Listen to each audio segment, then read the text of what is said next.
Good morning. Hello students, मैं doctor Meera कुमारी, Kolhan university Chaibasa. मैंने अपने पिछले लेक्चर में सल्तनत कालीन भू राजस्व व्यवस्था के बारे में बात की थी कि सल्तनत काल में राज्य की आय के क्या क्या साधन थे तथा राज्य ने इसमें वृद्धि करने के लिए क्या क्या कदम उठाए। मैंने ये भी चर्चा किया था कि राजस्व शासन की दृष्टि से भूमि जो थी उसके 4 प्रकार थे: खालसा भूमि, इक्ता भूमि, हिंदू सामंतों को दी गई भूमि तथा इनाम और अथवा मिल्क के रूप में दी गई भूमि जो थे, ये सभी राज्य की आय के स्रोत थे। तथा सल्तनत काल के संपूर्ण काल में विभिन्न शासकों द्वारा इस दिशा में क्या क्या कार्य किए गए, इसकी चर्चा भी मैंने की थी, जिसके अंतर्गत मैंने खिलजी वंश के शासक अलाउद्दीन खिलजी का जो है भूमि व्यवस्था संबंधी कार्य पर बात किया था कि उन्होंने राज्य की आय में वृद्धि करने के लिए प्रयास किया तथा सभी लोगों को, जनता को अभाव में रखकर उनमें भय पैदा किया ताकि वे राजस्व जमा कर सकें। और उसकी नीति जो थी अत्यंत ही कठोर थी तथा आगे के शासकों ने इसमें थोड़ा बहुत परिवर्तन किया। अब हम देखेंगे कि तुगलक वंश के शासकों ने राजस्व व्यवस्था की दिशा में क्या क्या कार्य किया। तो हम इस क्रम में देखते हैं कि तुगलक वंशीय शासक गियासुद्दीन तुगलक का जब शासन शुरू होता है तो उसने राजस्व की दर पूर्व की भांति 1/2 ही रखी, परंतु राजस्व की दिशा में जो है खिलजी की कठोर नीतियों को कम कर दिया। अब हम देखते हैं कि गियासुद्दीन तुगलक ने खालिसा क्षेत्रों में मापन प्रणाली के स्थान पर उपज के बंटवारे की प्रथा लाने की दिशा में ठोस कदम उठाया। इसे किसानों को राहत दिलाने का एक उपक्रम माना गया, क्योंकि जहां मापन प्रणाली के तहत फसलों की बर्बादी का जोखिम मुख्य रूप से किसानों को ही उठाना पड़ता था, वहीं बंटवारे की प्रथा के तहत लाभ और हानि दोनों जो थे, दोनों ही में सरकार और किसान दोनों बराबर के हिस्सेदार थे। तो गियासुद्दीन ने एक अन्य महत्वपूर्ण कदम भी उठाया। उसने आदेश दिया कि जो क्षेत्र इक़्तिदारों के नियंत्रण में थे, यानी जो क्षेत्र खालिसा नहीं थे तथा राजस्व मांग अनुमान अथवा अभिगणना के आधार पर नहीं अपितु धीरे धीरे वहाँ पर बढ़ाया जाए, क्योंकि अकस्मात वृद्धि का बोझ किसानों को तबाह कर देगा, उनको कमज़ोर कर देगा। तो बर्नी इस चीज़ की जो है बात करते हैं और कहते हैं कि सैन्य वृद्धियों की इस नीति की व्याख्या करते हुए वो कहते हैं कि इक्ता के क्षेत्रों में राजस्व मांग 10 अथवा 11 में से 1 की दर से नहीं बढ़ाई जानी चाहिए। इस उक्ति का यह अर्थ नहीं है कि 10वें अथवा 11वें भाग की दर से वृद्धि हो सकती है। इसका यह अर्थ भी नहीं है कि भू राजस्व जो है उपज का 10वां भाग या सैद्धांतिक रूप से न्यूनतम 5वां भाग होना चाहिए, जैसा कि कुछ आधुनिक इतिहासकारों ने मान लिया है।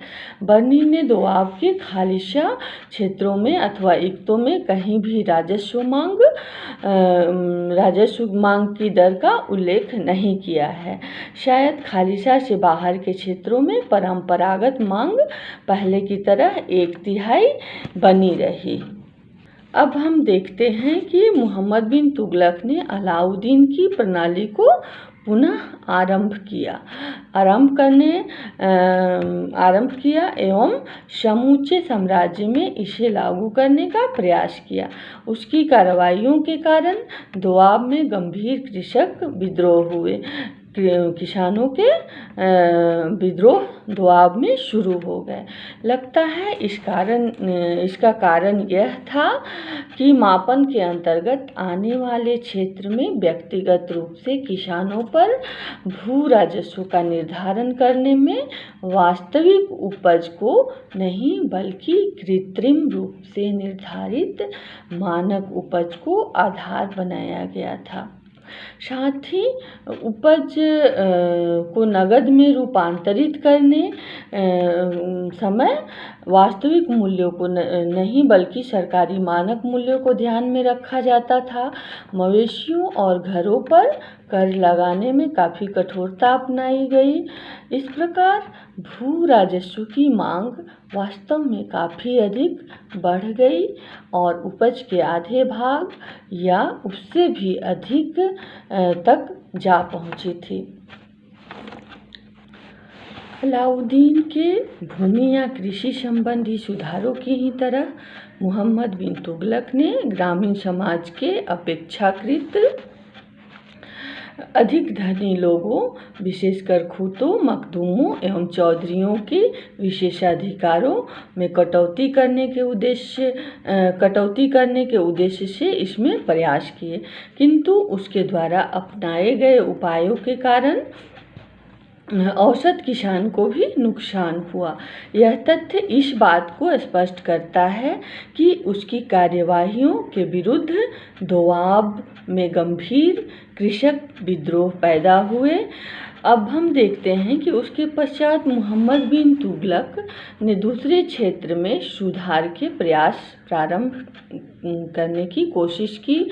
दोआब में, जो कि एक प्रत्यक्ष प्रशासित क्षेत्र था, खालिसा के अंतर्गत आता था, उसने फसल लगाने की पद्धति को बदलकर निम्न श्रेणी की फसलों के स्थान पर उच्च श्रेणी की फसलों को लगाने का प्रयास किया। इसके लिए उसने जनता को प्रलोभन दिए, कुएं खोदने आदि के लिए ऋण प्रदान किया। यह नीति जो थी धनी किसानों, खूत, मखदूम इत्यादि के सहयोग से ही सफल हो सकती थी, जिनके पास अधिकतम कृषि योग्य भूमि थी और उनके पास साधन थे। किंतु यह विफल हो गई, क्योंकि यह जो प्रयोजन था, इसमें जो अधिकारी नियुक्त किए थे, उनका उद्देश्य एकमात्र यह था कि वो सिर्फ इनसे पैसे कमाए हुए सिर्फ अपनी जेब भरने को आतुर थे। तो हम देखते हैं अब कि फिरोज शाह तुगलक ने नहर व्यवस्था के जरिए हरियाणा के किसानों को पानी उपलब्ध कराकर अतिरिक्त 10% शुल्क वसूल कर एवं किसानों को अपनी मर्जी से फसल लगाने के लिए प्रेरित किया। उसने इस दिशा में किसानों को अधिक स्वतंत्रता प्रदान की एवं इस दिशा में सफलता प्राप्त की। कुल मिलाकर ऐसा प्रतीत होता है कि सुल्तानों के अंतर्गत व विशेषकर 14वीं सदी के दौरान भू राजस्व की दर काफ़ी अधिक रही। यह उपज के आधे भाग के आसपास थी। खूतों, मखदूमों और राय रावतों जो थे, जैसे जो ये पुराने मध्यस्थ थे, उनकी शक्तियों और विशेष सुविधाओं को कम करने की दिशा में निश्चित प्रयास चलता रहा। ऐसा पहली बार हुआ था कि कई दशकों तक इतने बड़े और अत्यंत उपजाऊ क्षेत्रों में से इतनी अधिक मात्रा में भू राजस्व वसूल किया गया। ग्रामीण जीवन एवं शहरी उत्पादक व्यापार एवं वाणिज्य दोनों के लिए ही अपनाई गई प्रशासनिक विधियां एवं शासक वर्ग के हाथों इतने बड़े अस्थिर जो संसाधन थे, उन संसाधनों के केंद्रीकरण के महत्वपूर्ण परिणाम निकले। अब हम देखते हैं कि इस प्रकार हम देखते हैं कि फिरोज शाह तुगलक के शासनकाल को आमतौर पर ग्रामीण समृद्धि एवं खुशहाली का काल माना जाता है।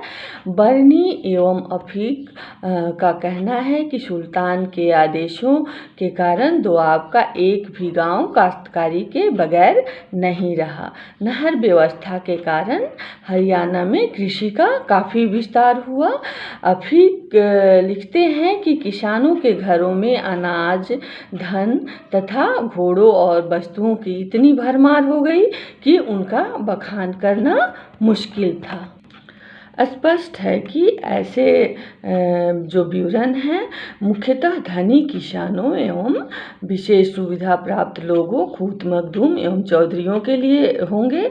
इस प्रकार ग्रामीण समाज में जो है असमानता कायम रही। यद्यपि हम देखते हैं कि उसके राजस्व व्यवस्था में कुछ दोष थे, जैसे एकता को आनुवांशिक बना देना, जजिया को कठोरता से वसूल करना इत्यादि, परंतु उसकी नीति जो थी वो न्यायपूर्ण थी तथा उदार थी। उसके उत्तराधिकारी ने अव्यवस्थित राज्य में इसका त्याग किया। अब हम देखते हैं कि परवर्ती शासकों ने इसमें क्या क्या कार्य किए, राजस्व को प्राप्त करने की दिशा में उन्होंने क्या क्या कार्य किया।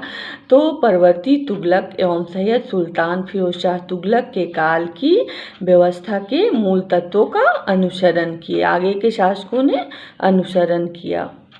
जब लोदियों के हाथों में राज शक्ति आई तो उन्होंने अपने राज्य की भूमि समस्त महत्वपूर्ण अफगान परिवारों में बांट दी।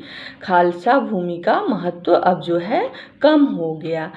सिकंदर लोदी ने भूमि माप की परिपाटी शुरू की तथा राजस्व के नियम पूर्व की भांति रखे। सल्तनत काल में भूमि कर को छोड़कर किसानों पर अन्य कर भी लगाए गए। सिर्फ ऐबक ने उन करों को हटाया था जो इस्लामी कानूनों के विरुद्ध थे, परंतु उसके बाद के सुल्तानों को इसमें बार बार जो फेरबदल करने पड़े। और इससे स्पष्ट होता है कि दिल्ली सल्तनत के संपूर्ण युग में किसानों को भू राजस्व के अतिरिक्त अन्य कर भी देना पड़ता था। किसानों को अपनी कमाई का 1/3 से अधिक उपयोग नहीं करने दिया गया था। इस प्रकार हम देखते हैं कि सल्तनत कालीन भू राजस्व व्यवस्था में ग्रामीण अधिशेष का एक बड़ा भाग जो था गांवों से ऐंठने पर केंद्रित रहा। तथापि ग्रामीण अर्थव्यवस्था को उन्नत बनाने के लिए किए गए प्रयासों को कुछ न कुछ सफलता तो मिली ही, भले ही इनके लाभ का अधिकांश भाग ग्रामीण समाज के सुविधाभोगी लोगों ने झपट लिया हो, परंतु इस दिशा में शासकों ने बहुत ही काम किया। तो हम अब अगली क्लास में मिलेंगे। धन्यवाद।